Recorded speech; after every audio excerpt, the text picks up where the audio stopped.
kuburan di situ. Rasul SAW itu kan diberi kelebihan Allah Subhanahu Wa Taala, bisa melihat keadaan alam kubur. Ternyata di alam kubur itu sedang diadab. Rasul ngomong sama sahabat, ya sahabatku, lihat di alam kubur ini ada 2 orang yang sedang diadab. Nauzubillah min dzalik. Nah kita jangan sampai, ya jangan sampai, mudah-mudahan kita tidak termasuk. Artinya cerita ini ada pelajaran. Kalau ada 2 orang yang diadab karena sesuatu, jangan sampai kita melakukan sesuatu itu sehingga diadab. Harus menghindar maksudnya. Ditanya, wa ma yu'adziban? Kenapa mereka berdua diadab? Yang satu karena ketika di dunia suka menebar adu domba, suka menyebar fitnah, karena yamshi bin namimah. Jadi omongannya ini ke omongan orang lain itu menyebabkan orang ribut, satu sama lain saling curiga. Jadi keluar dari omongannya tidak keluar kecuali omongan-omongan yang tidak baik. Ya maka dijaga, tidak boleh bohong, tidak boleh menghasut, tidak boleh menjelekan orang. Ya mulut ini dijaga, karena banyak orang terjerumus itu gara-gara mulutnya, banyak orang terbutuh gara-gara mulutnya, banyak orang tersiksa itu gara-gara mulutnya. Ya maka hati-hati, gunakan mulut ini dengan sebaik-baiknya, jangan sampai keluar yang menyakiti orang. Jadi yang pertama, artinya yang pertama diadab ternyata karena tidak bisa jaga mulutnya ini. Tidak bisa jaga apa? Tidak bisa jaga apa? Mulut ya, artinya ngomongnya sembarangan, ngawur, suka nyakiti orang. Hati-hati. Orang yang seperti itu hasilnya diadab. Yang kedua, ini yang mau saya bahas. Apa? La yastanji minal baul. Yang kedua, tidak bersih ketika buang air kecil. Artinya, kenapa kok orang bisa diadab di alam kubur? Karena kencing. Kencing ini hal yang sepele. Kamar mandi, mantul, turban. Ya, tetapi di situ ada azab Allah Subhanahu Wa Taala. Di situ ada siksa kubur. Kok bisa? Iya, karena tidak bersih ketika bersucinya.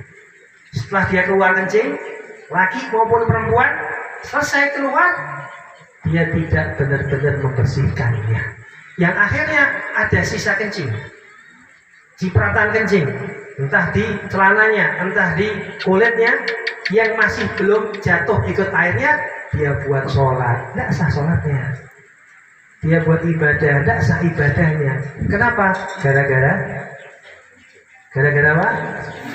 Kencing yang dia bersihnya tidak bersih. Maka dijaga. Nah, salah satu cara membersihinya agar tuntas yaitu dengan sunat. Dengan apa? Dengan sunat. Kalau laki-laki kan hilang. Artinya ketika dia keluar los, tidak ada penutupnya. Kalau perempuan dengan sunnah jongkoknya, laki perempuan dengan sunnah jongkoknya, selesaikan. Sunnah lagi apa? Berdehem. Pokok jangan sampai keluar kamar mandi masih apa? Ada kalau bisa jalan kemeringan apa? Masih belum tuntas gitu loh. Jadi masih kepingin, tapi belum selesai, dia sudah keluar saja. Yang akhirnya nanti tengah jalan trik sidik. Nah, trik sidiknya ini kalau dia buat sholat, dia buat ibadah dasar semua, akhirnya apa? Diadab oleh Allah Subhanahu Wa Taala. Maka benar-benar bersikap. Lah, sunnah daripada sunnah ini memberikan kita gambaran, memberikan kita ilmu bahwasanya Islam itu mengajarkan kita kepada kebersihan. Ya, kencing itu hal yang jorok, tapi di dalamnya ada hati-hati. Di dalamnya ada suatu hal yang menjadikan orang itu diadab atau tidak. Ya, maka Rasulullah SAW kemudian menancapkan yang namanya tanaman di kuburan itu, ditanamkan tanaman agar yang di alam kubur mendapat ampunan. Akhirnya mengatakan, loh kipi maksudnya nanam kok apa namanya di bawah kubur menjadi ampunan. Ya, Rasulullah itu kan ngasih tahu segala sesuatu yang ada di dunia ini yang hidup maupun yang mati semua bertasbih, semua berzikir menyebut asma Allah. Hanya saja kita tidak dengar. Kalau kita dengar ya kabur kita, ya kan? Nah, maka tanaman itu ditanjabkan berharap selama tanaman itu hidup, kan tanaman berzikir, ingat Allah, selalu tasbih. Nah, yang di bawahnya itu mendapatkan cipratan zikirnya. Nah, salah satu cipratan zikir adalah apa? Anak yang soleh. Nyambung lagi ke anak yang soleh. Kita bayangkan, jadi alhamdulillah saya suruh baca pas bisa, wah lancar lagi. Tolong hati saya. Ikut senang. Karena di beberapa tempat, ya, artinya bukan saya ngomong merendahkan ya, tapi ini pelajaran buat kita. Di beberapa tempat ngadakan acara sunatan, ya, sunatan yang disunat usia sekian. Tapi ya Allah, dia belum bisa baca alif bata, belum bisa baca Al-Quran. Ini eman-eman. Karena salah satu penyelamat orang tua itu adalah anak yang soleh. Kalau anak tidak dibekali agama dari kecil, buyar. Ya, buyar. Tidak ada manfaatnya punya anak. Tidak usah buat anak kalau gitu. Ya, maka anak ini akan menjadi manfaat untuk orang tua. Kapan? Ketika orang tua meninggal. Ketika orang tua meninggal, maka anak ini akan menjadi manfaat bagi orang tuanya. Dari mana tahu manfaat? Kalau anak bisa baca Al-Quran, kalau anak tahu agama, kalau anak tahu hukum Allah Subhanahu wa Ta'ala. Sekarang kita nih Bu, Pak yang sudah dewasa, ya na'udzubillah min dzalik, jaga Allah Subhanahu wa Ta'ala. Kita kan kepengen bakti sama orang tua dulu ketika masih hidup. Orang tua kita masih hidup, kita pengen bakti. Yang masih hidup alhamdulillah bisa bakti. Dulu ketika kita masih hidup pengen bakti, ketika kita bakti mau tidak mau ada perasaan jengkel. Karena namanya ibu orang tua itu kalau sudah tua sifatnya kembali ke anak-anak otomatis. Kita bakal seperti itu nantinya. Akhirnya apa? Mintanya ini, ngomongnya itu. Diajak ngomong gini, jawabnya gitu. Kuat. Nah, anak yang harusnya bakti ada mangkelnya. Ya Pak ya? Terus ini otomatis sudah pasti ya.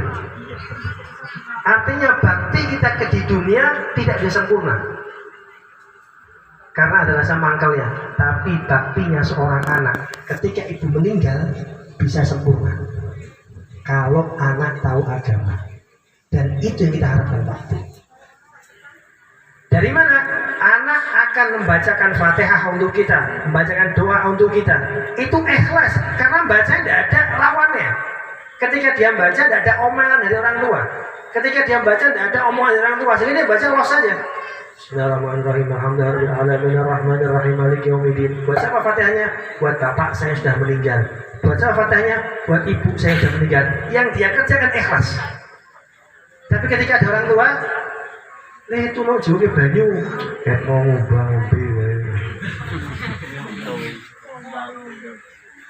Maka beruntunglah ketika kita bisa mendidik anak kita untuk bekal akhirat kita.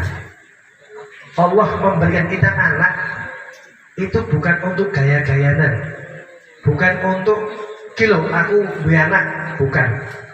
Tapi mau menunjukkan lemahnya kita manusia. Lemahnya kita manusia agar kita minta pada Allah. Tahu dari mana? Ya tadi ketika sudah meninggal, kata Rasulullah terputus amal ibadah, kita tidak bisa ibadah. Orang meninggal tidak bisa sholat, tidak bisa ngaji, tidak bisa apa-apa. Tapi ada satu pahala yang terputus. Apa? Tuanya anak. Nah, ini yang kita harapkan. Ya, maka alhamdulillah. Kalau kita punya anak, kita hadir ngaji ke majelis TPA, ya, tempat ngaji, baca Al-Quran, itu Allah bersyukur banget alhamdulillah. Kalau anaknya mau lagi, walhamdulillah lagi. Ya, artinya walaupun anak main HP, tapi nek iso ngaji mending. Walaupun tidak baik mas. Ya, main apa itu? Apa game apa? Apa tidak paham saya. Ya pokok game itulah. Ya. Main game sak macamnya. Tapi kalau bisa baca Quran kayak tadi, masih tenang nanti. masih tenang. Baik lagi kalau nggak main game ngajinya pinter. Wah itu lebih top lagi. Nah Pip sekarang sekolah nggak ada, Pip kesibukannya HP terus ya wis nasib. Ya. Nasib. Tapi ingat ya, ingat anak muda terutama nih muda di depan, ingat pesan ya. Dengarkan. Ya, inti orang sekarang masih muda. Dia di belakang, anak mudanya laki-laki itu, dengarkan. Ya sebentar. Inti orang masih muda. Ada yang SMA di sini? Ada nggak? Kelas berapa? Kelas 2. Ada yang SMP? Banyak? Nah, inti ingat setelah SMP mau apa? SMA? Setelah SMA mau apa? Mau apa? Nggak mau kuliah? Nah, sudah mulai bingung ini orang ya. Mau kerja apa kuliah? Pek kuliah harus duit, pek kerja ada keahlian. Tapi kalau inti punya ilmu agama aman. Inti punya ilmu agama bakal aman. Karena agama yang akan menggiring kalian. Saya tidak sekolah kuliah. Ya, saya tidak kuliah. Tapi saya bisa sekolah ke Yaman. Bukan mau nyombongkan diri. Kenapa? Karena ada agama di dalamnya. Tapi kalau agama enggak, keahlian enggak, buyar. Ya, jadi mumpung masih muda ini, perjalanan masih jauh, belajar. Jangan main game terus. Ya, jangan apa? Enggak ada manfaatnya. Game kalau ente orang nih YouTuber masih ada manfaatnya. Saya mau tanya, dari game dapatkan uang apa buang uang? Habiskan uang. Jujur, habiskan uang apa dapat uang? Habiskan uang. Nggak usah main lagi, iman-iman. Paham? Ente orang mau bilang, Pip saya main game, biar jadi apa? YouTuber. Mau sampai kapan? Nah, wes, maka sudah tinggalkan. Main seperlunya, ya, seperlunya. Kalau ente orang pinter, nanti dewasanya manfaat, bakal dipakai sama orang. Tapi kalau ente orang butuh, kalau bahasa sininya goblok, ya, biar cetok. Karena ini bukan malu, memang harus malu. Kalau ente orang goblok, ente orang butuh, ente lihat keluar di pinggir jalan, orang yang tidak ada masa depannya. Ente mau kayak gitu? Mau kayak gitu? Di pinggir sana banyak orang minggir-minggir, tidak ada manfaatnya ngapain. Mau kayak gitu? Kenapa dia seperti itu? Tidak ada ilmunya. Maka jangan game terus. Cukup. Ya, saya dengar di mana-mana, ini anak saya main game, anak saya main game. Ini bukan salahmu dewi. Ya, dari sekarang kita, kalau pengen manfaat pegang omongan ini, belajar yang benar. Ya, belajar yang benar. Jangan males-malesan. Terutama ilmu agama jangan ditinggal. Jaga sholatnya, jaga ngajinya, jaga majelis ilmunya. Ya, mudah-mudahan dimanfaat. Karena penyesalan datang di akhir. Ya, penyesalan datang di akhir. Ya, mudah-mudahan Allah berikan kita istiqomah ya dalam taat kepada Allah Subhanahu wa taala dan memberikan anak-anak kita anak yang solehah, anak yang taat kepada Allah Subhanahu wa taala, anak yang taat kepada Muhammad sallallahu alaihi wasallam, anak yang taat kepada orang tuanya, anak yang bisa mendapatkan ilmu yang manfaat dunia akhirat dan juga bisa meneruskan perjuangan dari Muhammad sallallahu alaihi wasallam. Dan kita minta kepada Allah Subhanahu wa taala agar kalau kita sudah meninggal ada anak-anak yang mendoakan kita. Amin ya rabbal alamin. Allahumma hdina man hadait wa afina fi man afait wa tawalla fi man tawallait wa barikna fi ma atait. Rabbana fanfa'na bima 'allamtana rabbi alladhi yanfa'una rabbi faqina faqihna wa qurbatana fi dina rabbana atina fid dunya hasanah wa fil akhirati hasanah wa qina adzabannar. Wa sallallahu ala sayyidina Muhammadin wa alihi wasallam. Alhamdulillahi rabbil alamin. Tak ulangi sedikit. Pesannya tadi apa? Dibuat gampang, jangan goblok. Paham? Nanti kan ngaji nih, pulang. Terus pulang, tanya sama tonggone, mau bang ngaji ya? Ngondi mau sunatan. Ngaji ini apa? Kongkon ojo goblok. Gampang kan? Gampang ya? Ojo goblok. Caranya gimana? Ya belajar. Ya, wallahu a'lam bishawab. Wassalamualaikum warahmatullahi taala wabarakatuh.